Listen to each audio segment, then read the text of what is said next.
Okay guys, may check tayo ngayon dito na Samsung automatic washing machine, yung dual wash. Ang naging issue nito guys, ayaw niya magkarga ng tubig. Ayaw pumasok ng tubig sa inlet valve niya. Kaya ang gagawin natin guys, testing muna natin to. Para makita natin kung ayaw niya talaga.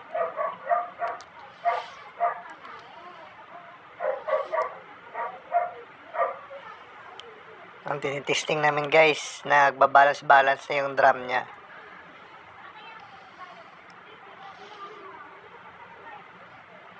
Pero ayaw niya talaga magbagsak ng tubig. Sa katagalan nito guys, pag ganyan lalabas yung error na 4C guys.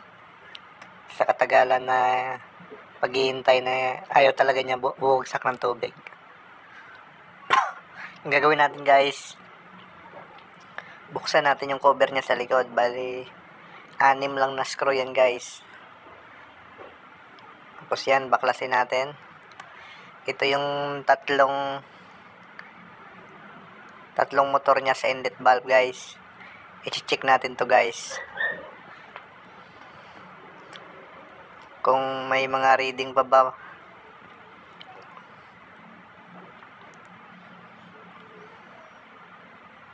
Yan, i-check natin yung sa jet niya guys.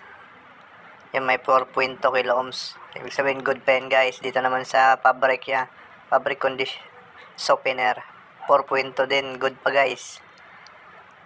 Dito naman yan sa pinakatubig niya mismo. Testing natin yan guys, wala na siyang reading. Ibig sabihin guys, defective na yan guys.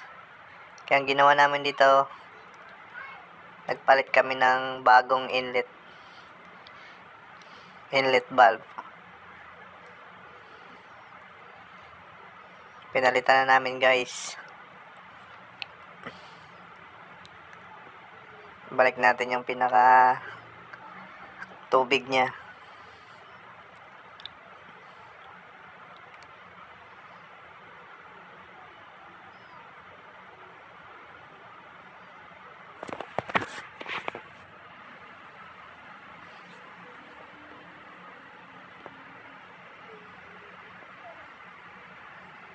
Binabalik lang natin para matesting na natin.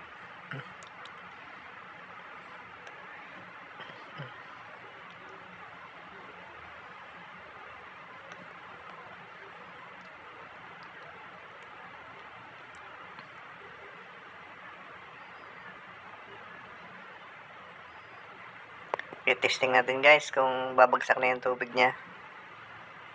Yan, nagbabalance na yung drum niya guys. Tingnan natin kung okay na.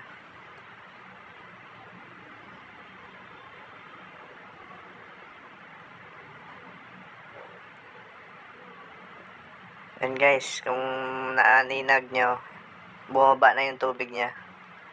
Nagkakarga na po siya ng tubig guys. Goods na ito guys. Salamat sa panonood.